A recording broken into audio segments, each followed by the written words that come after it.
Friends வணக்கம். நான் இன்றைக்கி பருப்பு உருண்டை குழம்பு தான் செய்ய போகிறேன்.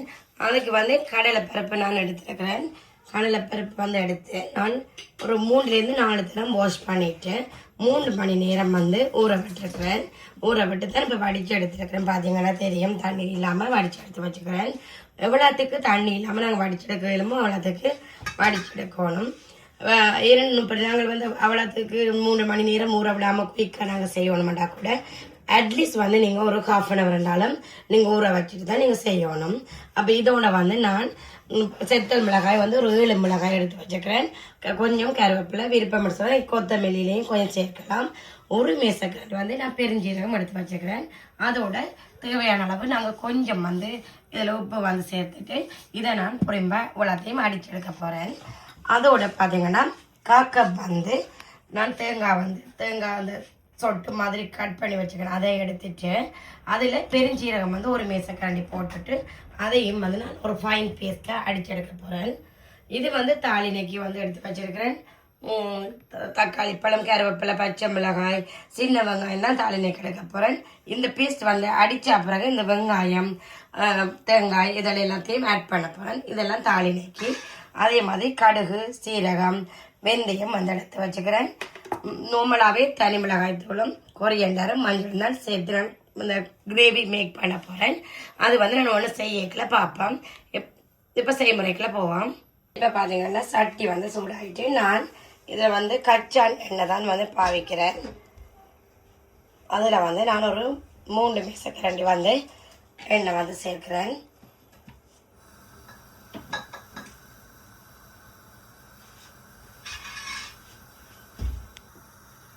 இப்போ பார்த்தீங்கன்னா எண்ணெய் வந்து சூடாகிட்டு நான் வந்து பெருஞ்சீரகம், சின்ன சீரகம், கடுகு, வெந்தயம் 3 வந்து சேர்க்கிறேன்.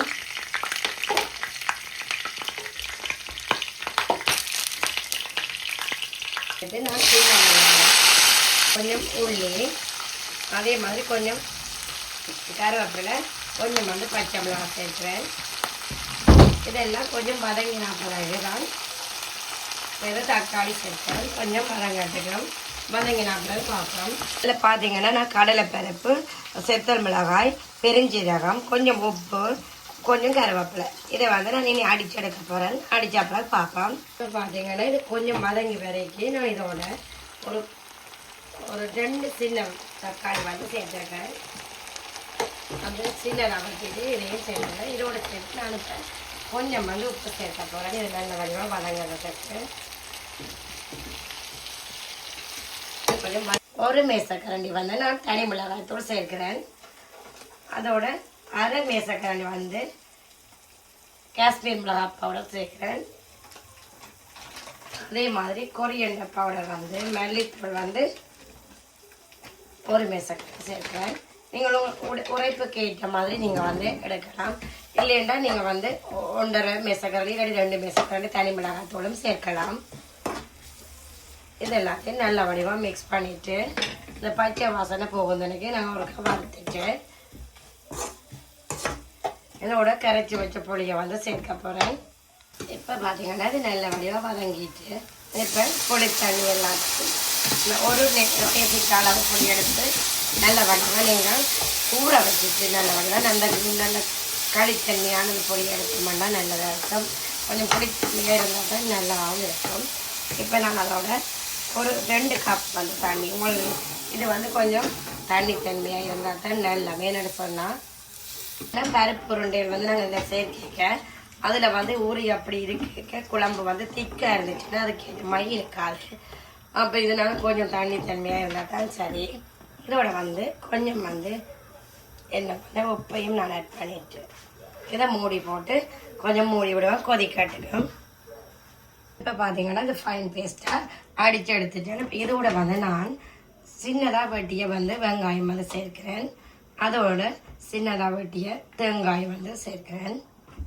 ஏன்னா அந்த உருண்டைகளில் வந்து அது கடிபடும் போது நல்ல டேஸ்ட்டாக இருக்கும். அதே நேரம் இதில் மெயினான டிப்ஸ் உண்டு.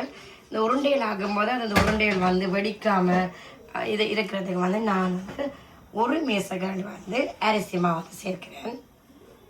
என்னென்னு சொன்னால் இதில் இருக்கிற ஈரத்தன்மையும் வந்து இல்லாமல் போகும். அதே நேரம் வந்து நாங்கள் குழம்புக்களை போடும் பொழுது அந்த உருண்டைகளும் வந்து வெடிக்காம இருக்கும். அப்ப இதையும் சேர்த்துட்டு பாத்தீங்கன்னா இதோட நான் கொஞ்சம் கருவேப்பிலையும் 2-3 வந்து பச்சை மிளகாயும் நான் 2-3 அது ஆப்ஷனல் தான், உங்களுக்கு விருப்பம் இல்லைன்னா விடலாம், ஸ்கிப் பண்ணி விடலாம். அதோட சேர்த்து சின்னதாக கருவேப்பிலையும் வந்து சேர்த்துருக்கிறேன். இதில் நாங்கள் வந்து முதலே உப்பு வந்து சேர்த்து தான் நாங்கள் வந்து அடிச்சிட்டாங்க. இதை நாங்கள் வடிவாக எல்லாத்தையும் மிக்ஸ் பண்ணிவிட்டு இப்போ வந்து நாங்கள் உப்பை செக் பண்ணி பார்ப்போம். உப்பு வந்து செக் பண்ணி பார்த்துட்டு அது ஓகே இருந்துச்சான்னு சொன்னால் ஓகே, இல்லாட்டி கொஞ்சம் உப்பையும் நீங்கள் வடிவாக சேர்த்துட்டு அந்த சின்ன சின்ன போலா எல்லாத்தையும் ரொட்டி. இப்போ பார்த்தீங்கன்னா இது நல்ல வடிவாக கொதிச்சிட்டு இந்த மெல்லவா அப்படி எடுத்துட்டு நான் அடித்து வச்ச தேங்காயையும் அந்த பெருஞ்சீரகம் வந்து அந்த மேலையும் இதோட சேர்க்கிறேன். இப்போ வந்து இதை மிக்ஸ் பண்ணி நல்லா கொதிச்சு வரட்டுங்க. நல்லா அதே நேரம் உப்பு புளியெல்லாம் பெர்ஃபெக்டாக இருக்கான்னு செக் பண்ணி பார்ப்போம். நல்லா கொதிச்சு வரட்டுங்க. ஏன்னா இப்போ எல்லாமே வந்து நான் பருப்பு உருண்டை வந்து ரெடி பண்ணி வச்சுக்கிறேன். இப்போ நல்லா கொதிச்சா பிறகு நாங்கள் அதுக்குள்ள ஆட் பண்ணுவோம். பார்த்தீங்கன்னா உப்பு புளி எல்லாமே பெர்ஃபெக்டாக இருக்குது. நல்லா அப்படி இந்த பார்த்தீங்கன்னா தெரியும், இந்த பபிள்ஸ் பெறக்கூடிய மாதிரி நல்லபடியாக கொதிச்சு வந்துச்சு எல்லாம். ஓகே, நல்லா பபிளியாக வரைக்க நாங்கள் இந்த எல்லா உருண்டைகளையும் வந்து இதில் ஆட் பண்ணுவோம். நீங்கள் அரிசி மாவு சேர்த்து வந்து இதில் செய்தபடியே அந்த உருண்டைகள் ஒன்றும் உடைஞ்சும் வராது. அதே நேரம் நீங்கள் கரண்டியும் இதுக்கு அடிக்கடி இதில் வைக்கக்கூடாது. அதே மாதிரி நாங்கள் வந்து இது டேர்ன் பண்ணியும் விடக்கூடாது. கொஞ்சம் நேரம் அப்படியே இருக்கட்டும். அதுக்கு மேலே வந்து நாங்கள் அந்த இதை வந்து சேர்த்து விட்டோம்னா ஓகே, மெல்லவா ஸ்பூனால் எடுத்து அதுக்கு மேலே அப்படி செய்து விட்டோம்னா அது நல்ல வடிவா. இப்போ பார்த்தீங்கன்னா ஃபைனலாக வந்து நான் கருவேப்பிலை எல்லாத்தையும் ஆட் பண்ணிவிட்டு உப்பு புளியெல்லாம் செக் பண்ணி பார்ப்போம். பர்ஃபெக்டாக இருக்குது. அதே நேரம் நீங்கள் பார்த்தீங்கன்னா தெரியும், இந்த ஒன்றுமே உடையாமல் நல்ல வடிவாக இருக்குது. பார்த்தீங்கன்னா தெரியும் பாருங்க. ஓகே, அதே மாதிரி இருந்துச்சுன்னா ஓகே. நீங்கள் அந்த நாங்கள் சின்ன சின்ன டிப்ஸ்களை வந்து நாங்கள் எல்லாம் பார்த்தோம். அதாவது நார்மலாகவே இல்லைன்னு செய்யுங்க, பிகினர்ஸுக்கு சொல்கிறேன். இனி இதை வந்து நாங்கள் பிளேட்டில் சேஞ்ச் பண்ணிட்டு பார்ப்போம். இப்போ பார்த்தீங்கன்னா பருப்பு உருண்டை குழம்பு வந்து கிரேவி வந்து பெர்ஃபெக்டாக வந்திருக்கு. சில டிப்ஸ்கள் வந்து நான் சொல்லியிருக்கிறேன், அதையும் நீங்கள் செய்யுங்க. அதாவது பிகினர்ஸுக்கு தான் சொல்கிறேன். நார்மலாக வந்து எல்லாருமே செய்வீங்க. பிகினர்ஸருக்கு இப்போ ஸ்டார்ட் பண்ணிக்க வந்து அவங்களுக்கு இது ஈஸியாக இருக்குமெண்டாக்க வந்து நான் அந்த மெயினாக அந்த டிப்ஸை சொல்கிறேன். மற்றும்படி எல்லாருமே செய்வீங்க தான். அதான் அது மாதிரி நான் கத்தரிக்காயும் உருளைக்கிழங்கும் போட்டு இதுக்கும் வந்து ஒரு கிரேவி வந்து நான் செய்திருக்கிறேன். அதுக்கும் வந்து டிஃப்ரெண்டான டேஸ்டாக இருக்கும். அதே மாதிரி ப்ரக்கோலி வச்சு நான் வந்து அது தக்காளியும் வந்து செய்து அதுவும் வந்து ஒரு சின்ன வந்து ஒரு பால் கறி மாதிரி செய்திருக்கேன். அதே மாதிரி அப்படம் மிளகாய் வந்து செய்திருக்கேன். இதுதான் எந்த லஞ்ச். அதாவது சிகத்தை பச்சை அரிசி.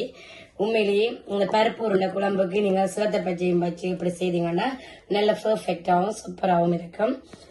இதே மாதிரி நீங்கள் ட்ரை பண்ணி பாருங்க. அதே மாதிரி இந்த வீடியோவை வந்து நிறைய பேர் வந்து நிறைய உறவுகள் வந்து நேரம் ஒதுக்கி இந்த வீடியோ பார்த்துருக்கிற எல்லோருக்குமே என்னுடைய மனமார்ந்த நன்றிகள். Thank you so much. அதே மாதிரி முதலும் சரி நேற்றும் எனக்கு வந்து ரீசெண்டா வந்து சப்ஸ்கிரைப் பண்ணியிருக்கீங்க. எனக்கு யாருன்னு தெரியாது. எல்லா உறவுகளுமே எனக்கு நிறைய உறவுகள் எனக்கு இருக்கிறாங்க. அதே மாதிரி நேற்று சப்ஸ்கிரைப் பண்ணின உறவுகளுக்குமே என்னுடைய மனமார்ந்த நன்றிகள். தேங்க்யூ. அதே மாதிரி முதல் செய்த ஆட்கள் எல்லாருக்குமே தேங்க்யூ சோ மச். அதே மாதிரி ப்ளீஸ் நிறைய பேர் பாக்குறீங்க. ப்ளீஸ் எனக்கு சப்ஸ்கிரைப் பண்ணுங்க, லைக் பண்ணுங்க, கமெண்ட் பண்ணுங்க. அது எனக்கு ஒரு மோட்டிவேஷனாகவும் இருக்கும். நான் இந்த ஒரு ஹாப்பியா வந்து நிறைய வீடியோக்கள் வந்து செய்யறதுக்கு வந்து உண்மையிலேயே ஹாப்பியா இருக்கும். அது வந்து நீங்க தர சப்போர்ட் வந்துதான் எனக்கு வந்து உண்மையிலேயே அடுத்தடுத்த வீடியோக்கள் வந்து நான் இன்னும் ஹாப்பியா செய்யறதுக்கு வந்து ஒரு இதா இருக்குமென்னு நான் நினைக்கிறேன். அதே மாதிரி நிறைய கதைச்சிட்டே போறேன். திரும்ப என்ன சொன்னா அவ்வளவு உறவுகள் வந்து இந்த வீடியோவை இருந்து பாக்குறீங்க, எனக்கு சப்போர்ட் பண்ணீங்க, எனக்கு ஹாப்பியா இருக்குது. அதே மாதிரி இந்த வீடியோக்குள்ளே பிள்ளைகள் இருந்தாலும் நீங்கள் வந்து அதை கமெண்ட் பண்ணுங்க. அதே மாதிரி என்னென்ன வீடியோ வேணும்னு சொன்னாலும் அதை நீங்க மென்ஷன் பண்ணுங்க. அதை உங்களுடைய ஃப்ரெண்ட்ஸ் அண்ட் ஃபேமிலியோடையும் வந்து ஷேர் பண்ணிக்கொள்ளுங்க இந்த வீடியோவை. திரும்பவும் சொல்றேன், இந்த உறவுகள் எல்லாருக்குமே தேங்க்யூ சோ மச். அடுத்த வீடியோல சந்திக்கிறேன். தேங்க்யூ, பாய்.